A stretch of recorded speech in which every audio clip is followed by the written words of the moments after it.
for the dead air to clear, Lamau. Right. Hello, everybody. Welcome back to the Byzantian Brewscast with your hosts, Caleb Jackson and Byzantia Dev. We are back for another week. You know what they Hello again. say? Insanity is doing something multiple times and expecting a different result. One way to start. So, what have we been up to this week? I was the games I done walked down Games Workshop HQ yesterday. That was all right. Oh, nice, Bit of a games day. Raided the out of production stuff nice. because it's for there it's cheap. Hmm. Um, Finished up a photo of them. I picked up one of the old Inquisitorial models because they're just nice and weird, and I love them so. Ah, nice. Um, if I find the picture, is a bald man with the chainsword. He's kind of great. Yeah, this week I've been digging up most of my miniatures and I'm starting to repair and base coat a lot of stuff. So I finally finished painting my beholder, um, Hmm? and the ballista for the Stormcast today, and a bunch of other things. Oh yeah, another one. I'm slowly getting through everything, but there's a lot to do. But it's all in Fucking good gaming. fun. I finally base coated all my modrons as well, so hopefully I'll get them all painted up. So I'll actually have an actually Oh, good group of there's modrons. Modron Minis. Didn't know that was a thing. Yeah, so they very recently released the Tridrone and Quadrone unpainted minis. They Okay. used to have them in the one of the Nolzur's blind boxes, but they were kind of awkward to get a hold of. But they've now done Yeah, you have actual to ones trust of them. trust random luck. Yeah, I'm hoping at some point they'll do a Pentadrone because that's kind of the highest Modron we've got stats for, unless there's something in Planescape. I don't know if they put the higher stuff in there, but pentas are also useful to have. But I don't think they've done a miniature for them yet. But I'm just gonna do Okay. these guys up, sort of tin bits, bronze over, then paint the wings. They're quite simple to paint, to be honest. Once you have the basic Okay. setup going, that'll be fun. I think the last time I got a random miniature from the box is one of Anfield's just no one actually gave it to me, but I've got a miniature of a killer whale. Oh yeah. I've yet to I've yet to write an encounter that requires one. I'm ready. Mm. What if we get bored one day and just throw in a sky whale? It's just there. Ah Um, yes, the mysterious sky orca. it's it's put on like a D100 as the 100. Oh, I've had a terrible idea. I wonder if Right? they've done like have they done like a giant porpoise mini? Out that somehow. Yeah, I was thinking like I could actually really easily just paint up a fucking Yu-Gi-Oh boss monster. Just Earthbound Immortal. Just yes. Just yes, this terrible weird monster from this card game is now actually it's quite easy to make somehow because it's literally just a It like is, a but black how many orc. times would you? Okay. It's, How how many many times do you times did you? realistically have to fight a giant porpoise? Yeah, true. Fair point. That was just a thought. Anyway, yeah. That's that's the curse of like weird minis. Like, how often are you likely to run into this? Yeah. The interesting thing that I found with the Quadra and the Tridrone, and I assume this is true for some of the more modern Nolzur's miniatures, they come with clear bases, not black, Oh, which is that's interesting. odd. So I haven't glued them Maybe onto it's the bases yet. maybe so. Sorry, it's cutting. Um, Maybe it's because if you when you put it on like a tile map or something, you can see the tile too. Yeah. Also, hello, Grey My Grey for you. Welcome to the stream. Yes, Space Porpoise. Honestly, if Wizards of the Coast actually gave a shit about what is it, Spelljammer, I could see space porpoises. Then they have to put in space bottlenose dolphins. They'd bully the space porpoises relentlessly. Load it with guns. Now you're getting into like oh what I don't know this what Starfinder territory. Yeah, now you get like weird Starfinder territory. Dude, Spaceballs moment. That's a tabletop RPG system we need. Spaceballs. Or it's Dave Filoni just expanding on his space whales lore. There's also space porpoises. That guy has a thing about space whales. He's really trying to put them in Star Wars. It's kind of curious. Yeah, that's a weird one. Okay, where's my list? He just dropped an image. Well, he's not. Mine's not painted, but an image of the old '90s preacher I picked up yesterday. Ooh.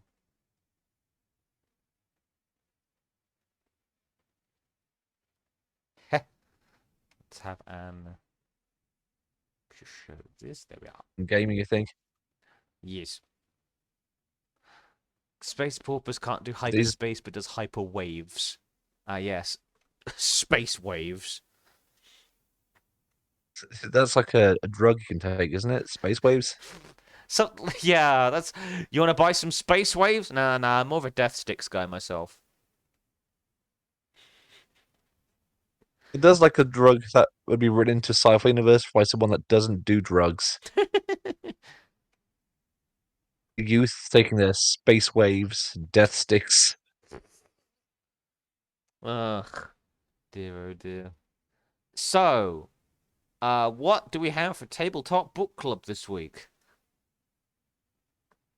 Shelf, but I have picked out um, one of my older books. It's the. I'll just wrap it out because it's sitting nice on my shelf right now.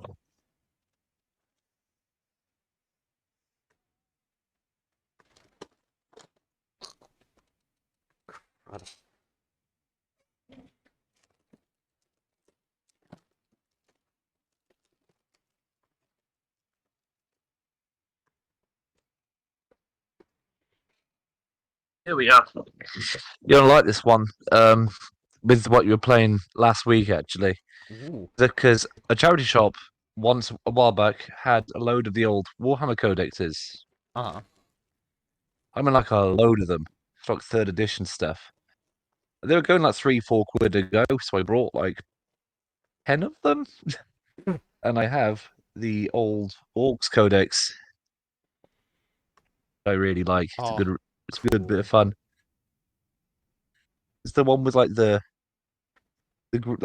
green cover. I'll just I'll get a picture of it. Um, right, Orcs Codex. Orcs Codex. Let's just call it classic. Nope, that's not the classic. There's my boy, 1999. That's where it's from. Okay. Nice. The art. We'll just take it in.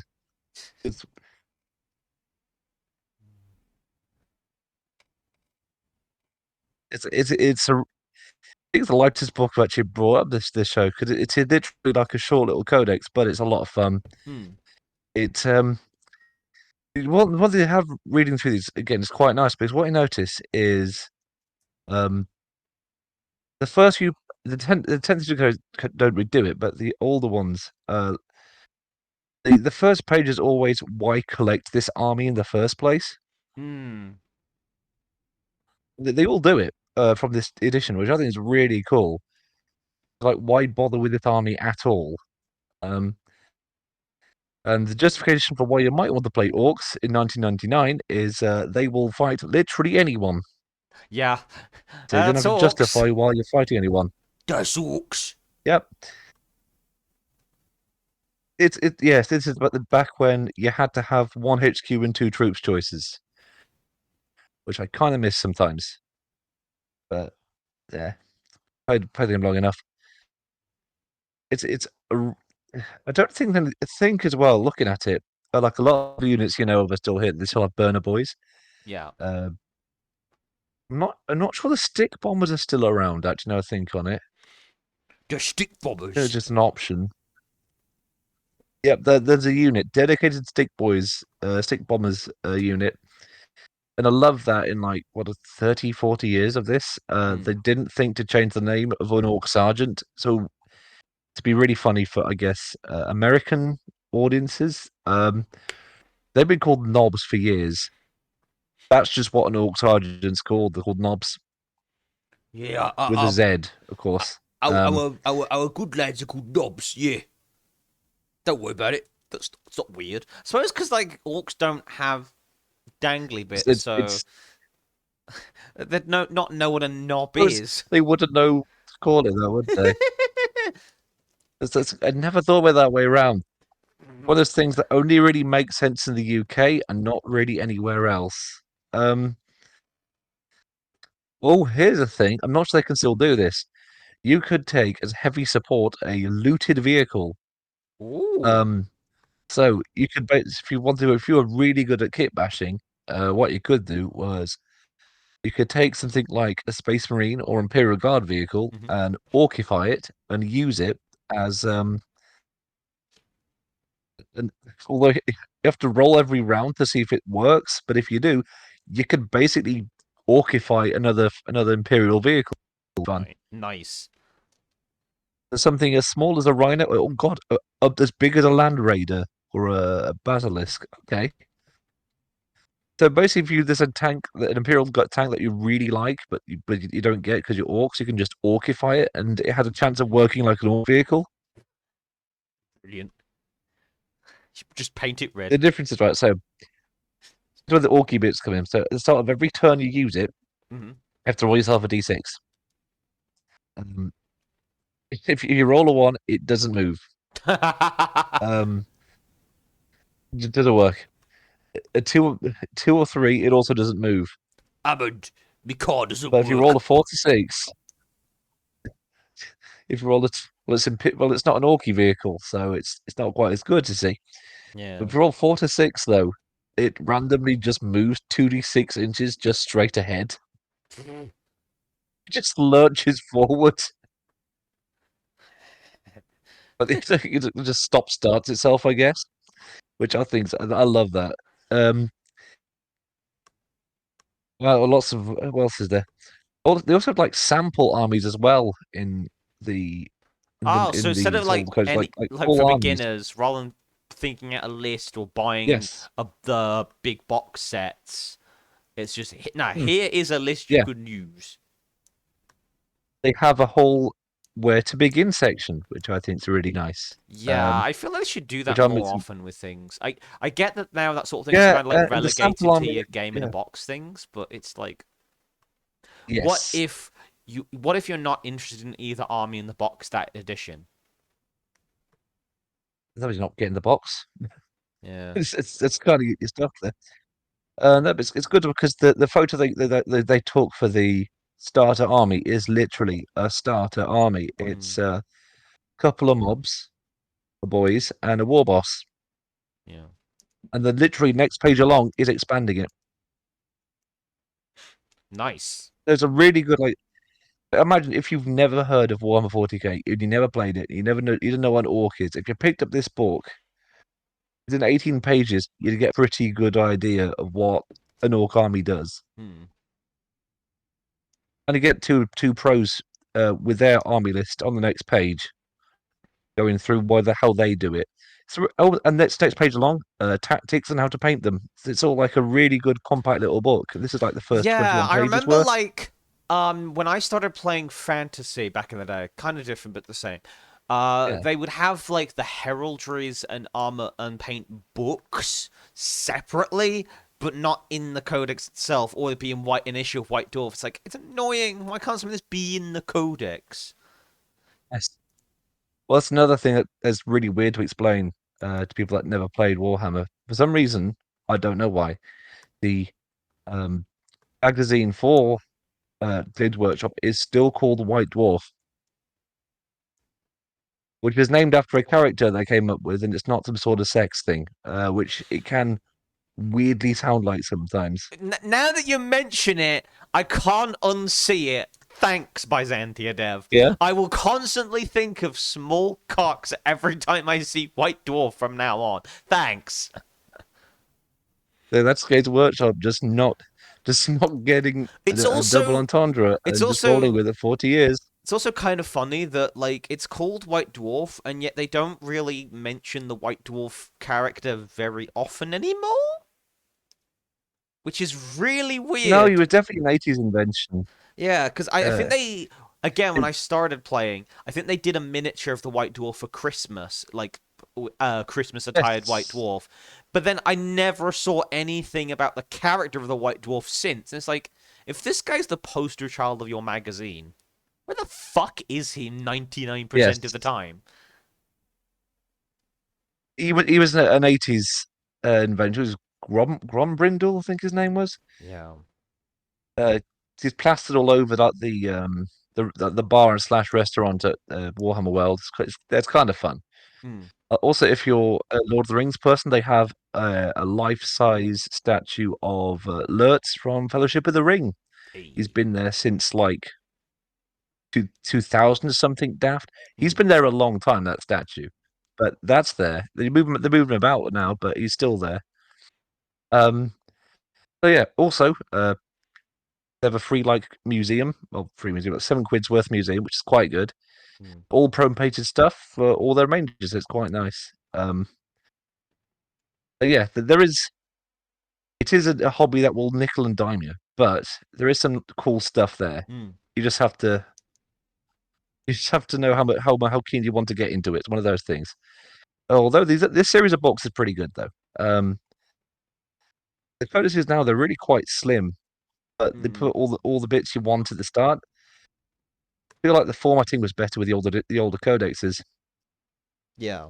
Like all the hobby stuff is kind of at the back after after you know what an orc is, you know how an orc army works, you know the units in an orc army, how to paint the orcs, and at the back they have like a showcase or something, and all the lore about basics about how orcs operate, what they do, Mm. special characters, and then right in the back they have like pro painted stuff to make you go, oh, that's cool. I could do something a bit like that.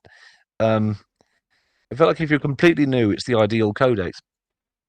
Nowadays, I've tried reading the newer ones, and there's a lot in there, but I feel the order's wrong.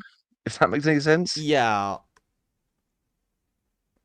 Like as using the new Space Marine codex for the game, and oh my lord, Ugh. you know what Space Marines get like choice for everything Yeah. because they're the poster boys. Yeah. Um, now that I like that they have lots of choice because it's good for building armies and stuff, but they don't order the units alphabetically.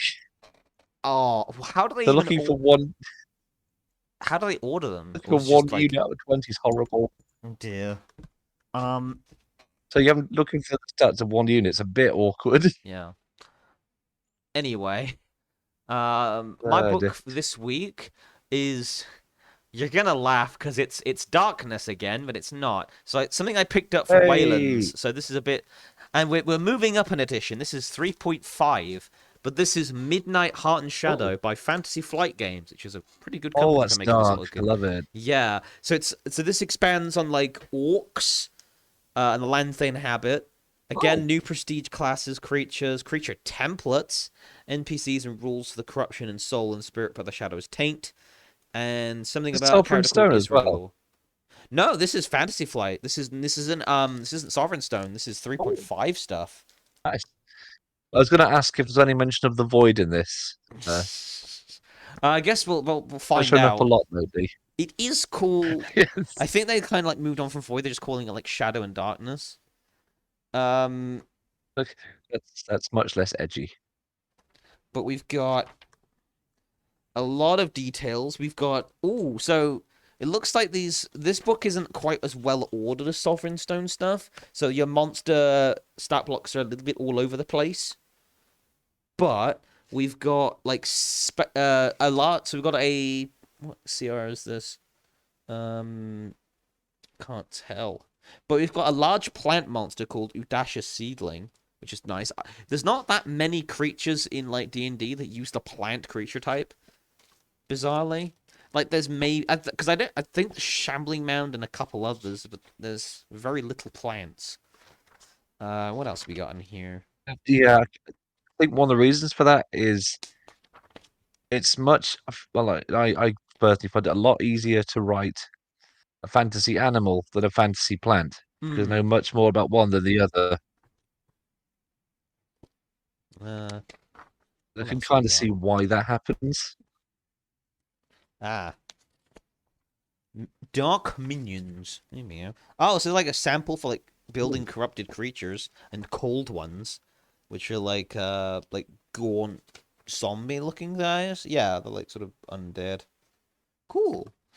Or they're And really, really chill beers. yeah, corrupted orcs, even like a template for corrupted orcs. So they count as aberrations, which is interesting.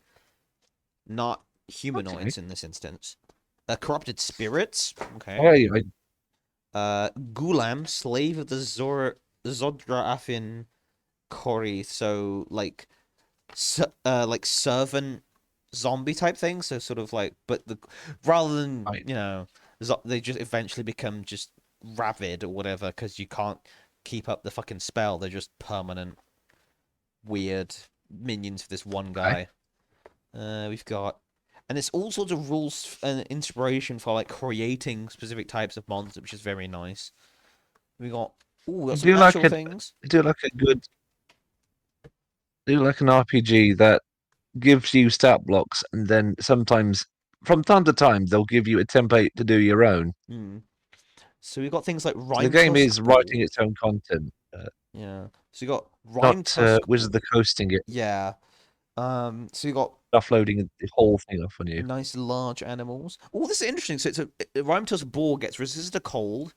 It gets an actual. Oh, so they have the champion ability. They deal triple on a successful crit instead, though. So they have like champion plus. So they're quite dangerous if they get a crit. They can Old balls. trample. They have Hmm. tremor sense. That's interesting. They get a Oh. +2 on all ride checks. A rider on them gets +2 because they're a war beast. It even tells you their actual carrying capacity. Wizards of the Coast would never do something that detailed. Right. Yeah, that's Yeah, that's good. We have a one of god. those things with like Yeah. a carry on, sorry. We have Shadow Flesh, which is a gargantuan ooze. I don't think I've ever seen an ooze that's gargantuan in size. I think there's a couple in Out of the Abyss, but they're like it's a god at that point though. Uh, they can fly, apparently. That's interesting. What? Flying That is ooze. an interesting image. Uh, Well, as you journey forth into a place of darkness and madness that should not exist, the walls, floor, ceiling, everything around you begins to move. Oh, so like literal like manifested shadow, but goopy. Pure undiluted evil. ooh, Shadow Goop. You know, this is gonna be Mm. the fucking D&D moment where it's like, I would like to redeem the ooze. It is literally liquid evil. I'm You, sure there's like some good in this manifestation of literal evil. it's not even like it's a zombie or a vampire or something that might have some kind of brain. This is literal, pure evil, liquidized. This is liquid evil. It can devour Maybe the writer was souls. really annoyed. Yeah. Maybe the writer was super annoyed that players kept trying to make friends with everything. Like make friends with this, then. Yeah. What else we got? We got a character called Brother Neron, Grandmaster of the Eye. Oh, it's a lich. Oh, we have a lich stat block that's a named lich. Now that's interesting. Ooh. Well, who's the eye? That's a Ooh. question off. I'm assuming Izaroth or whatever his name is. The weird Okay. mega lich. So we have a prestige class called Kursach Adarine. Isrador's mother wives. The priestesses. Oh, it's like That's very kind of like Dune-esque. a cleric slash warlock, I guess. That sounds like something from Dune, down to the spelling as well. It's Yeah, vaguely Middle Eastern, but not quite. Ah, here we go. Shadow magic. Not void magic, but shadow magic. Hey, There we go. They have access to shadow magic. And of course it comes with costs. Must pay the dark blood and god the dark god and blood for the energy. Oh, so it's kind of like the what's the thing that they used? The blood hunter? Yeah. Except yeah. the priestess must sacrifice a number of hit dice of sentient beings equal to their class level. If an arc passes and the person has not made the sacrifice, they lose the shadow magic class ability, suffer 1 hit point of damage for each hit dice not accounted for, and their spell energy pool lowers by 1 for each hit dice not accounted for. Oh. So yeah, you have to, every time you want to cast a spell, you have to make sacrifices. That's interesting. Also, it doesn't say it has to be yours. That's true. Could be. That's interesting. Hmm. This feels like something that can be very unfriendly to other players. Yeah, but they get some particular class specific spells. I say specific spells, so they can get guidance. I think this is a 3rd edition, 3.5 thing. So I'm not sure how spells work in right, this. yeah, that's there. It's like channel might, inspiration, magic weapon, bleed power, shatter, blade of bone, keen edge, graded magic weapon, rusting grasp, things like that. It just gives you a spell list. I'm not sure if it's like these are spells outside of the class that you can take. I don't know. Don't ask. You just get them. Yeah. So there is a mechanic in this also called Taint, which reminds me of that one Oh, Minecraft no. mod. So, a creature's taint is increased when it comes Okay, to what- content with an area, object, person, or effect that has a higher taint score than its own. Hmm. Creature must Is this succeed like this the will something from Fatal? Possibly? Will save or gain taint. DC the will save determined describe with the tainted pieces sidebar. I Just increase the blah blah blah. Okay. What does it do? Ah. You don't want to know. When they gain taint equal to the Don't wanna know. constitution, they gain the corrupted creature template. Okay, so they become corrupted, basically. When a spirit gains taint, it's really appropriate. it's charisma. Yeah. They gain the corrupted Taint. spirit. Oh god. Yeah. Interesting. That is an unfortunate wording. True. I don't want to just actively gain taint. That's not ideal. But it does list a bunch of places in the world of Midnight that have taint. So we've got things like Blight Marsh, Endless Ice, Okay. the Black Mirror, Tainted Objects, Ooh. Spells cast in Tainted Area, Touch of a Tainted Individual. Ooh, please don't touch me. Oh, you don't want that. You don't want that. In any context, that's just bad. Yeah, and it also looks like the tainted people start to go mad, which is very nice. Oh, there's taint tiers. Oh, good. And depending on how your levels of taint, you get certain abilities and certain downsides. Oh, good. Is this like their version of what? I think this is their version of Void. That to use it 20 times a sentence. To be fair, this is a whole section just describing how taint works, and it doesn't really appear much anywhere else, apart from when it's relevant to that. Oh, there's a map. I love maps. Ooh, we got this. Oh, they're called the Scar, and there's a dwarven city called Kazakh 2. I like that name. Okay. Interesting. This is like the areas. That's a very classical dwarven name. That. Yeah. It's very almost like Kazmodan levels of classic. Anyway, that was Midnight Heart of Shadow. Wait, hang on. What's their version of it? Mm-hmm. I think it's Khazad-dûm from Lord of the Rings for a second there. Oh, yeah. So, Kazakh 2. Okay. Anyway, that was Heart of Shadow. It's not a huge book. It's about 50, 60 odd pages. 60 odd pages. But good stuff in there, especially for templating stuff. You want to make corrupted things. There's a good template for there for at least 3.5. Yeah. But, I mean, if you want to measure taint, if you You want to can do that measure, now. if you want to measure your taint, there you go. If you are insecure about your taint, want to gain taint, also a thing. So, Oh, that's oh dear. moving on very swiftly to critical fumble before we critically fumble. Do we have an critical fumble this week? I lost the game yesterday Oh, interesting. What happened? quite badly. Oh, It was funny bad, but it was against Chaos Knights. ah. It it went it went as expected with Chaos Knights. Hmm. Those that don't know, imagine giant robot, like giant mechs. Yeah. Games Workshop, in the infinite wisdom, decided we should let players use a whole army of them. Oh dear. It's really hard to beat that army. Are they like the meta at the moment? Kind of. They just kind of kill everything or Hmm. most things, and because they're Chaos Knights as well, because the regular ones were bad enough. They effectively make you take loads of leadership checks, and they make you battle shock easily by being just near them. Oh. So it's fun fighting them, Yeah, I can imagine and that. Hmm. the shooting takes forever as well because they have like at least 3 or 4 reasonable sized guns on them a piece, even the small ones. Oh dear. I say small ones in the biggest air quotes possible. Hmm.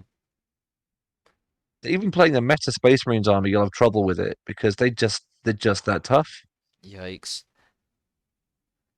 You think And that the small ones are on like 13 wounds as well. So imagine a whole army of vehicles. They're all horribly good at what they do. it's one of those things where you think a nerf might be incoming? No, I think they charge too much for the models. Oh yeah, Yeah. that's yeah. Anyway, They do they did sorry. admittedly look exceedingly cool. Yeah. They're well painted, but fighting them was like, this is not going to go well. Hmm. I know where this is going. So awesome. Well, not awesome if you're on the receiving end of it. My critical fun for this week. That was I fun. can't believe I'm saying this, but Wizards of the Coast is Oh. back again. Oh no, really? I keep after all the effort we tried to not involve them in this. I They really keep showing wanted to up. like not mention them this week, but A, I couldn't find anything else, and B, I'm upset. And I think you might be What too. they done now? So Is it magic this time as well? yes. So they've finally released more of the Hey. set list of the new Magic the Gathering Fallout set for the Commander cards. Yeah. And it looks good. However, rather than having Oh, no. one big mistake, they've made lots of little mistakes that make it slightly disappointing. good. So, first of all, they're doing collector boosters for it again, the really expensive sort of premium boosters, but they're doing them as a limited print run, which is annoying because there Okay. are certain cards in there that you can't get in the commander decks because, oh, the pretty treatments of the Vault Boy stuff. And it's like, oh, that's great, thanks. One of which is also leading into the next problem is one of the reprints in the collector boosters is a card called Ravages of War, which, this being a commander-oriented set, has got people upset because while it's not a meta or relevant card, it's one of those annoying slows the game down cards because it destroys all lands. Yes, it makes thematic sense. Oh my but god, that's amazing. It's a very annoying card in a social fun format. It's like, why? You could have. I get it that like Ravages of War name wise makes sense, but you could have picked something, I don't know, less mechanically annoying. You know that poorly translated magic card we keep joking about to put the game away. I Yeah. think that's really close. Yeah, that is almost put away the game game away. levels of. Yeah. And leading on from mechanical problems, there are a bunch of cards in the set. Nothing really is broken, but there's a few things that are just super, super underwhelming. For example, Frank Horrigan's card. You know, the main Right. boss from Fallout 2, who was fucking awesome and deadly as shit is just a big guy who puts counters on things, but can't inherently put counters on himself to make himself bigger. Because, that makes sense. And he's not even in the right Okay. colors for the deck that wants to use his proliferate mechanic, because he's black-green and not blue-green. I get why he's in black-green, because thematics, etc., but mechanically, no one wants to run him, really, because he's not good. And several things like that. It's just like, this is underwhelming. The radiation mechanic they came up with, which is it's just poison, but not as good. It's like, there's a lot of that. This card is basically this card, just not as good. And a lot of the legendaries just don't do enough to really be inspiring in a game where the commander is a legendary creature, so you want your commander to be interesting. Yeah, although one thing that I do find funny about Magic the Gathering as a card game is with Hasbro getting their hand on so many different IPs, it's now entirely possible for someone to be running a Doctor Who deck against Fallout 4's deck, which is really funny to me. It's actually even funnier because there's a deck that I play in Commander which uses Transformers, the TARDIS, and will probably use any vehicles from the Fallout 4 set. Because it's vehicles the deck, and the TARDIS is a good vehicle, and the Transformers turn into vehicles. And they're quite good. It's just a multiverses collide deck. I think you should play against some proper old school player with this deck. Yeah. They won't believe what you're playing. It'd be really funny. It's really fucking stupid. It's because I run some proxies in it because they're like Gundam versions. Because I like that. Course, So yeah. I think Tall Geese is Peace Walker Colossus, and it's like some people are like, oh, your proxies are cool. They're kind of weird. It's like kind of cursed because it's like not real magic. Oh, you wait until you see the quote unquote real magic cards in this deck. You like Optimus Prime? There's Prime in the Fallout 4 deck. Makes sense. Yep, It's that's normal. so like I'm one of the people in the camp that likes it, but there are so many people who don't like it, which leads me on to the last point. Wizards of the Coast announced they're going to do another set this year, and it's going to be another Universes Beyond collab, meaning we'll have, I think, 3 in 1 year, with the other one being Assassin's Creed. You've got to put the Transformers with the Assassin's Creed deck. Yes, I'm going to Just make it weird. I'm going to equip Hidden Blade to Megatron.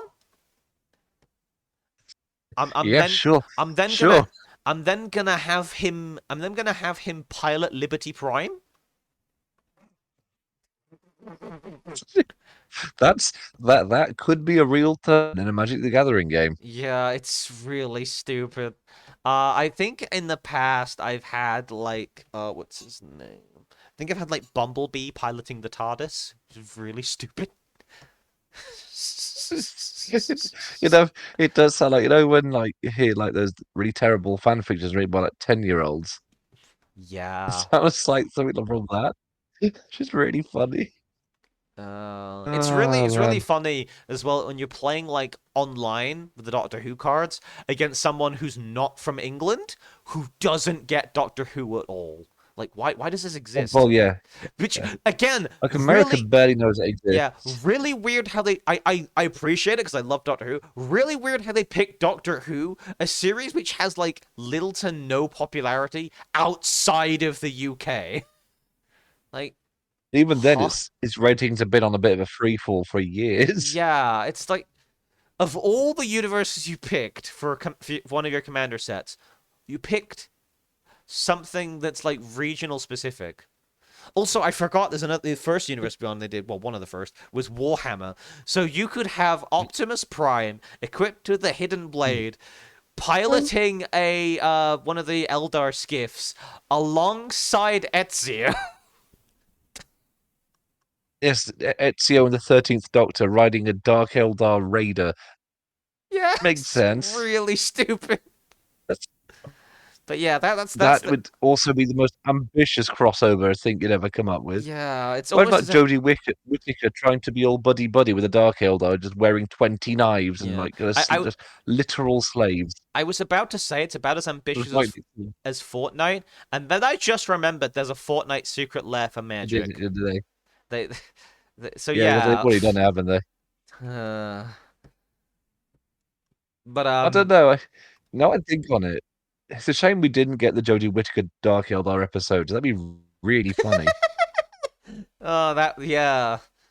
But yeah, that's my Just Graham is in his mm. perfectly normal clothes, just in the middle of like some city run by pain and torture, going, "This is a bit Yeah, weird, Graham isn't at it?" Grave. You tuned back in at exactly the right time. Just the stupidest crossover of all time. But that's my like critical fumble for the week. Is just was the coast making not necessarily just catastrophically bad decisions, Bizarre but just decisions. bizarre and slightly disappointing decisions for a product I was and sort of still am really looking forward to because I'm gonna build a Yes Man deck. Because Yes Man, what he does is you give him to your opponent, and your opponent gives him to somebody else, etc., etc. It's a really stupid deck mechanic. So the idea is you build around What? him. You build him as something called group hug. So your whole deck revolves around like helping everyone else at the table until you just like pull out an alternate win con and they can't do fuck all about it. So just pass the Yes Man card around Yeah, table for yeah, some because reason. when you give control of him to an opponent, that you draw two cards, and the amount of and you put a counter on him, and then Okay. when he dies, his owner, as in not his controller, his owner, the person who actually owns the fucking card, creates a 1/1 soldier for each. I think like a Secretron soldier for each counter he has. So there's a benefit to you for passing around the table, but I just thought it was really funny just passing Yes Man around like it's a piece of meat. You need to get a four person game with everyone using that deck. or just like something Everyone pass similar. the Yes Man around. There is another like Everyone's pass got the the Yes Man. commander around. There's a card called Corona False Goddess who does a similar thing. He just gets passed around the table. just everybody playing a Just commander. Where you trading just decks every turn. yeah, just trading like just everyone just swapping their commanders every turn. Brilliant. This is an absolute win, yes. Someone get in contact with Henry Cavill to do a crossover. I can imagine Universes Beyond Batman. I'm gonna get Yeah, but then they could do so many spin-offs for that they could do like the imagine, right? The original Batman series, Magic Cards. oh. I mean, That'd when they be did the great. Doctor You Who have like stuff, they did do some of the older Doctors, so it is possible we could totally get like King Tut and Egghead. Some of the really that bad sharp Adam West repellent ones. spray. Oh It's an item yeah. card for enchantment. Have you ever seen that movie, by the way? It's I really have funny. the fucking bat nipples, bro. Imagine that as No, a card, the an 60s enchantment. one. Oh no, I haven't. No. Ah, the back credit card is a good Dear. one. They're the same Anyway, movie, isn't it? yeah. Anyway, Yes. that's our critical fumble for the week. Before we get too far off topic. So homebrew of the week. What do we have on our tables? A couple of things this week. Different franchises for once. Hey, We got one that's serious and funny, and one that's just kind of cute, and I just had an idea. nice. So off the back of the Kill Team game, I'm trying to use the last remaining unassembled Imperial Guardsmen I got, Ooh. and I want to really run a. There was an old regiment in the 90s that were effectively British redcoats in space, and I want Nice. to do a whole kill team of them because that would be ridiculous. I'm just imagining So the look. of the original models actually did have the pithy helmets. I happen to have a whole one of them Ooh. on eBay a while back. On fish them out.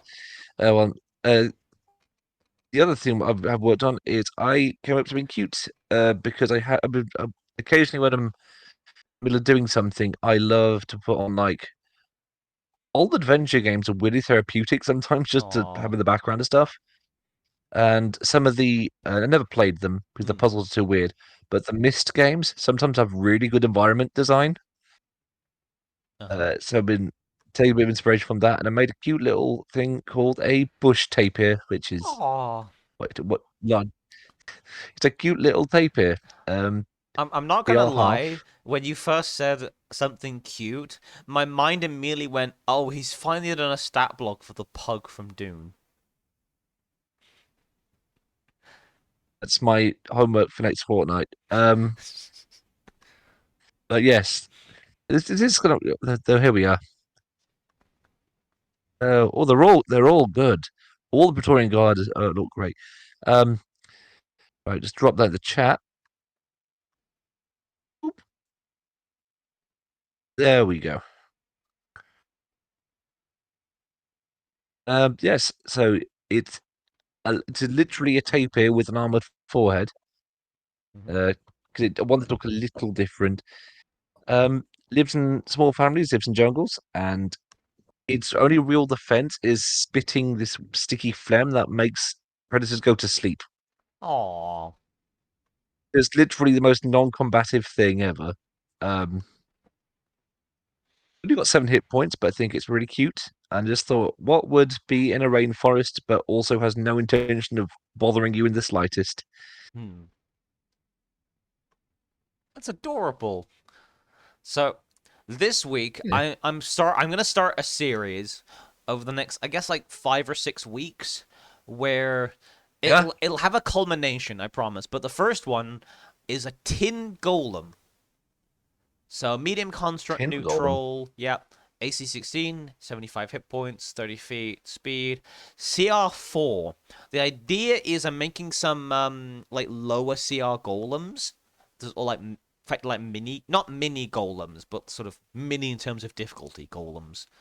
So they don't get Yeah, immutable that's fair. form, they don't get immunity to non-magical attacks, things like that. They have a lot less resistances and things like that. They're still immune to poison because it's a golem, but they have a lot less going for them. But I've tried to nerf them, but make them unique at the same time. So they're only immune to being charmed, paralyzed, and poisoned. So not the other things. They only have 60 feet of dark vision. I have kept their weapon attacks are treated as magical since they are a CR4 thing, and that will be important. This feature I'll put on all of them. This will be important later. But I've inspired by tanks. I've given it a unique ability, angled armor. So when it's hit by a melee attack, the attacker must make a DC 11 Dex saving throw. So not a high save. On a failed save, though, the attacker also takes the damage they roll to the attack as it bounces off and hits them in the face as well. And Okay. any ranged attacks made at this creature suffer a -2 to hit penalty. So not quite disadvantage, but a penalty because there's a chance it'll just ping off the angled armor. Okay. I've given them a ranged attack, just a basic integrated crossbow. It's the same stats as a hand crossbow. And I've nerfed their poison breath of the Iron Golem by quite a bit. But their bestiary entry that I wrote for them goes as follows. Golems developed by a notable artificer for the express purpose of mass production. While notably weaker than iron golems, they don't take nearly as long to create, and their simpler low magic design lends itself better to a production line that in of itself usually consists of tin golems. Their angled plating was a development inspired by phalanx strategies, compensating for their lack of durability with a method of shrugging off arrows. So a much more Okay. basic version of an iron golem, effectively, with a little bit of an interesting mechanic to set them apart from other creatures, bit more basic creatures. There is a weird lack of low CR golems. That's probably a good shout. There's a lot of low CR. Anything interesting, Hmm. really, to be honest. A bit weird. I think like A lot of the early adventures. I think that the lowest like the flesh golem, and the flesh golem is a bit of a weird golem anyway. I give you a pogo. Yeah, I quite like the flesh golem. It's kind of Frankenstein-y looking in the 5th edition. That's quite fun for me. Again, I So, do find there's not much fun to have with fighting them, though.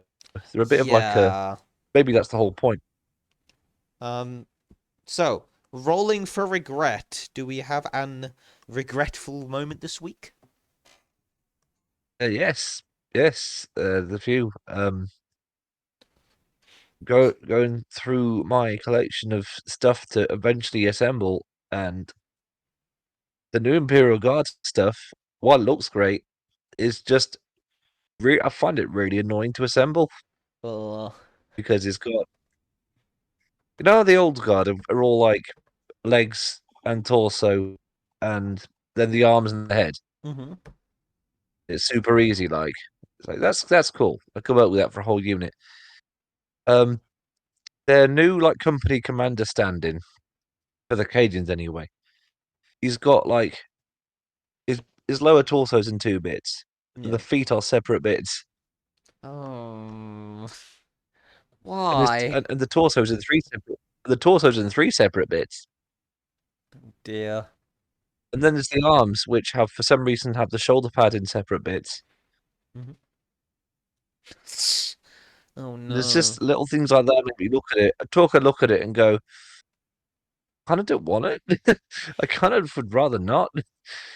Yeah, it's one of those moments where it's like, can I just sub in an older edition one instead, please? That's literally what I did. It's like, you know what? They've got a box of the older ones. Honestly, It's fine. understandable. I just kept thinking, like, if I was an engineer, I'd hate this because it's, more parts you've got, the more things can go wrong. Mm. Especially when you've considered that a guard army is a big army for Warhammer. Yeah. So 10-man squad is barely now. It's like 60 to 100 points. So that's a lot of models to paint, and if they're all kind of fiddly, you're thinking, why am I doing this? This is a lot of work.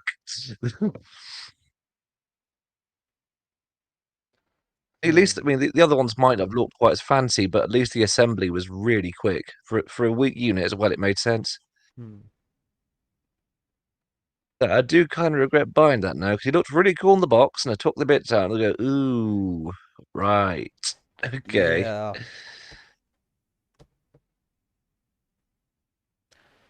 Ugh.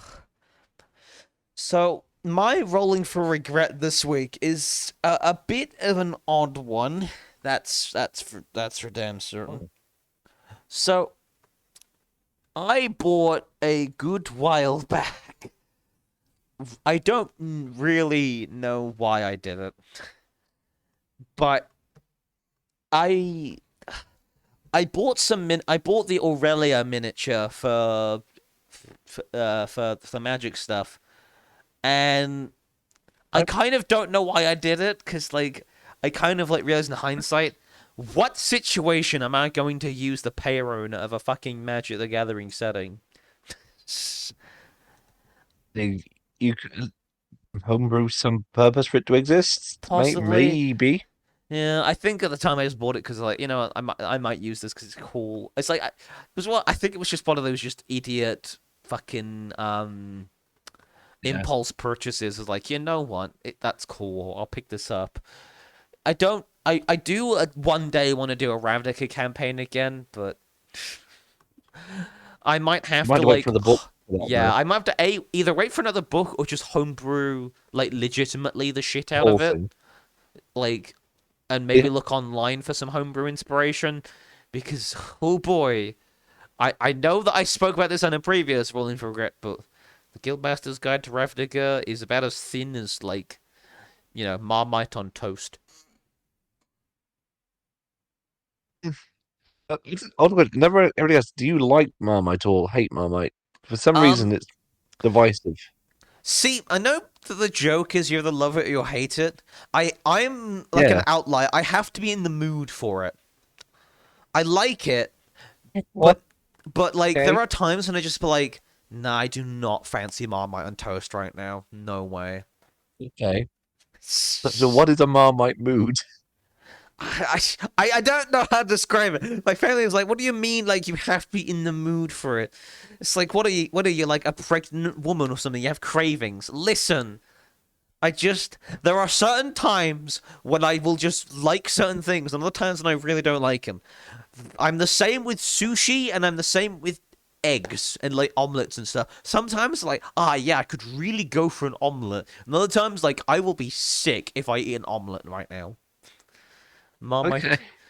Okay, Gray does not like I kind of get it. Marmite. I just love the thought that you have to like.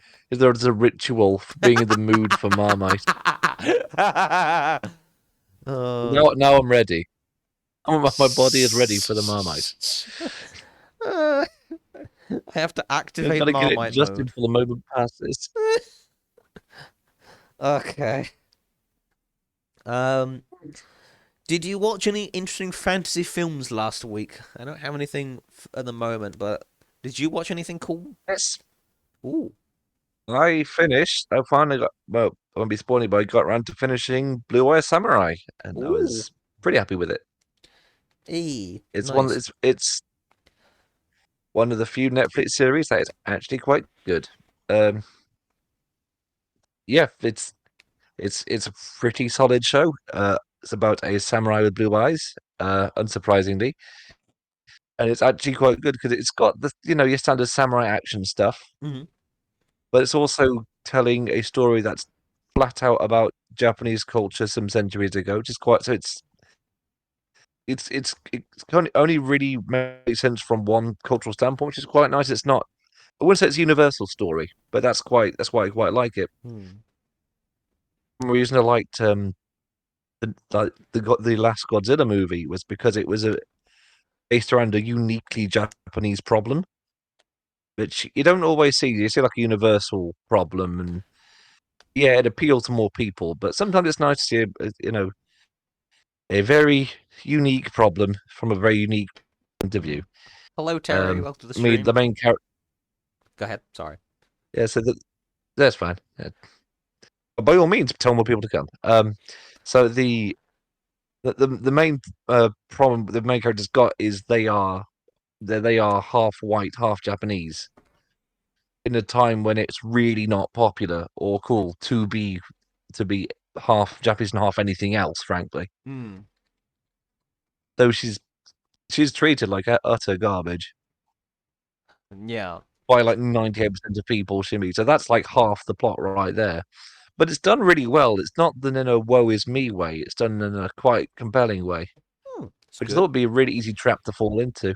The Hmm. whole tiefling problem of oh I'm different, woe is me. Yeah. You sort of just she sort of rolls with it in a least self-destructive way she can manage, which is to become a samurai or ronin, which is honestly I think that's just there because they're pretty cool. And then yeah, makes for good fiction. So we're talking about we're talking about a movie called Blue Eyed Samurai. Yeah. It's a yeah, Blue Eye Samurai. It's a Netflix series which um, I reckon it's one of those, I think it's like the BBC where they don't make their own stuff; they just put the name on it and they stream it. Yeah. So whoever made it did a bang up job. Really good story. Um, it does the whole that whole CG animation style, like everything's cell shaded. Yes. It's done in a really decent way that it's not annoying or overly noticeable. Hmm. That's a plus. Usually that gets on my nerves a bit, I but do enjoy that not aesthetic here. It kind of sometimes. works. Yeah. It But depends yeah. if you overuse it and nothing looks real. Um, one of the pet peeves of mine with that is any animation art style where characters will have a fight, but the art style won't make the wounds look even remotely look like they're getting hurt. Hmm. Like the example I always go to is as primitive as the method was. If you ever watched like old Dragon Ball Z episodes, Yes.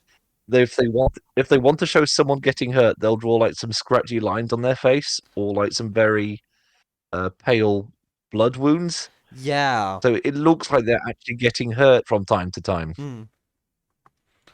There's little things like that, especially in a fight scene where people are meant to be getting injured. I like them to look like they're getting injured. Mm.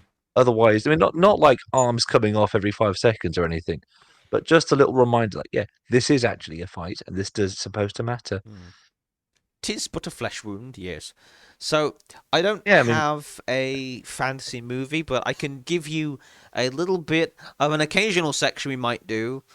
Miniature of the month, except it's probably not going to be every month necessarily, but I finally dug out I need to paint it, but my Reaper Miniatures Assassin, and it is very funny because he is doing a big jump and it uses his like really long billowing cloak to basically suspend him in the air. It looks very, very funny. Oh no! I can see if I can get a I'm picture. gonna look him up.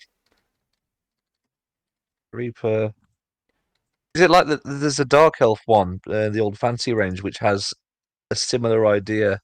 Yeah, I can't remember which one it is. I think it's got like a particular like name or something. It's like a blue coat assassin or whatever.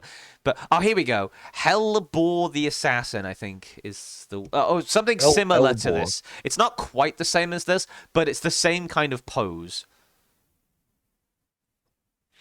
It's the jump. Whee! Actually, I think it might be the same miniature. Actually, yeah. What I think happened is when manufacturers realized they could make miniatures that weren't doing the monopose arms by the side thing, they kind of went crazy and decided every miniature had to be jumping up in the air. Yeah, it's hilarious because it's one of those like, holy shit, this is like modern Warhammer levels of bad posing. What I like is it could be the way it's painted, but it doesn't look like she's jumping in the air to kill someone. She looks like she's jumping the same way that a cat that's been startled is jumping up in the air. Yeah. Really, she's been really, she's meant to be getting the jump on one, but the jump's been on her this time. But yeah, it's just like the Jester shoes as well. Why are they like? I don't get. It's really cool, but it's really dumb at the same time. It's a wee big yump. There was an attempt at cool. I don't think it worked. It's kind of like the funny level of cringe. It's like, this is very, very uncanny valley, and I love it. I got it as a Christmas gift like a few years back, and I still have yet to paint it, so I'm gonna paint it up. And maybe I'll even paint it like clown-like. How old is it? How old is that miniature? It looks like the early era of they've just figured out how to make female miniatures, but they're slightly wonky. Well, a forum post I'm looking at for the image. This forum post was posted in 2004, so it's at least 2004 or older. Oh, I've seen some older ones that are like really bad for that. Yeah. Oh my god. I do not own this miniature. I would love to own this miniature, but no, then sell it. But this miniature would be so very me. It's those that not on the chat. It's a pug. It's a pug with a minigun on its back. I love it. I love it. Pug. I love him so much. Aww. I love how they've based him. I don't know what range he's from or how to get him, but I want him. He's doing his best, and that's what matters. Yeah, he just showed up. But never to figure out where it's from as well. It's been bothering me for years. Can you like reverse image? I guess it wouldn't help, to be honest. Where do I buy this miniature I wanted? Just scouring the forums.